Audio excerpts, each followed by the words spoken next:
Hello everyone and welcome to the guide for Fizz, the titled Trickster.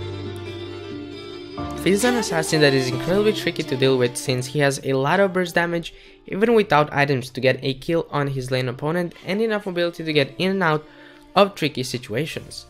Fizz has a very high base damage which makes him very annoying to deal with in lanes since he can pretty much one-shot you with one item. When up against ranged champions, he can struggle for the first few levels since they can harass him with auto attacks, but if he stays safe and doesn't get damaged too much, he'll become unstoppable in lane. He also has a very good roaming ability since he can Q the Scuttle Crab to get to the side lane faster and also his E to jump over walls. Once you get to a side lane, your huge burst damage will be enough to delete a squishy target which cannot just tilt the enemy team because they died to a Fizz, but also help you win the game. For summoner spells, you can always take whatever you need, but most popular is to take Flash and Ignite. You can also switch up the Ignite for Teleport or even Exhaust sometimes. It always depends on how you feel about the game and what you're facing and what you need for the game. Moving on to runes and masteries, you want to take AP Quints, Magic Resist Glyphs, Armor or HP per level seals, depending on which you prefer and who you're facing, and Marks of Magic Penetration. For masteries, you want to take 12, 18, 0 with Thunderlords as your keystone. You also want to take 1 or 2 points to spell them just to help you survive some clutch situations. Taking 1 point into meditation is also a good idea, but make sure to try it out and see if you prefer it or not. For Fizz's abilities, you will want to start off with your E, then take W and then Q, and then max E first followed by your W and Q last. And you want to take your R whenever you can.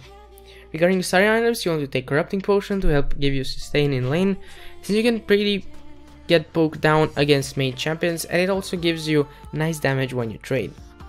In the early laning phase, unless your lane opponent is really passive, you just want to stay back and soak up XP. You don't want to take unnecessary damage for getting a few CS. I recently had a Fizz game where I faced a very good Vlad mid lane, and I just didn't farm and I waited for a gank and for level 6 to get a kill on him or to roam to a side lane, and we won with me being the main damage dealer, which does prove that this champion doesn't require to get CS in the early lane phase to be able to carry. Try getting some CS which extend towards you, but don't take unnecessary damage from your lane opponent for a few CS. On your first back, you also want to try and get Sheen since it synergizes very well with your kit and helps you get Lich Bane faster. After you hit level 6, you just want to try getting kills on your lane opponent and just running around the map, picking up kills on everyone. Every squishy target you hit with your R are a guaranteed kill. Cool tip to help hit your R is when you Q you R while you're flying to them to get a safe ult on them, but it's better if you can hit them from far away since your ult will then deal more damage. If there's no one in a good position to get a kill on, just farm and maybe even split push, since with your Lich Bane you deal a lot of damage to towers.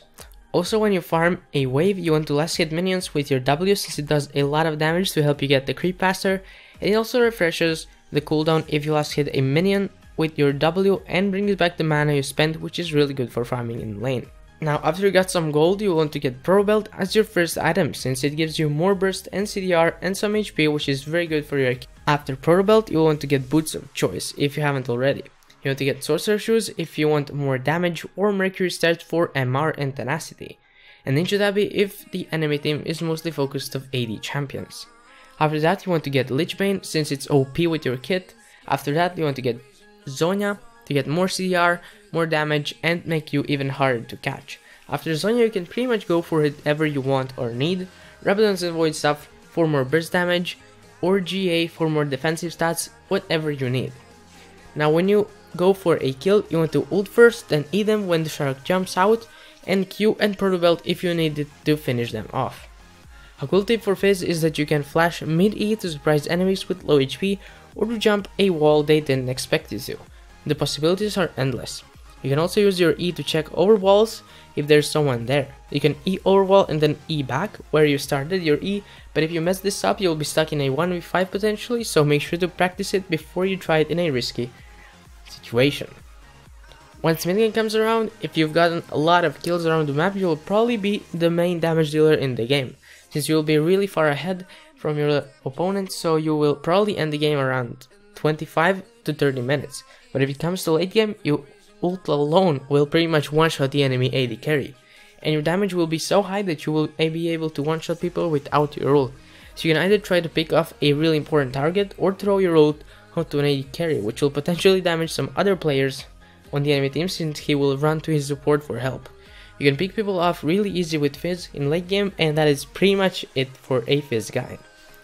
Hope you guys enjoyed this video. If you did, make sure to comment and subscribe for more content like this. But anyways, thank you so much for watching. Have a great day, and I hope to see you in the next video. Peace.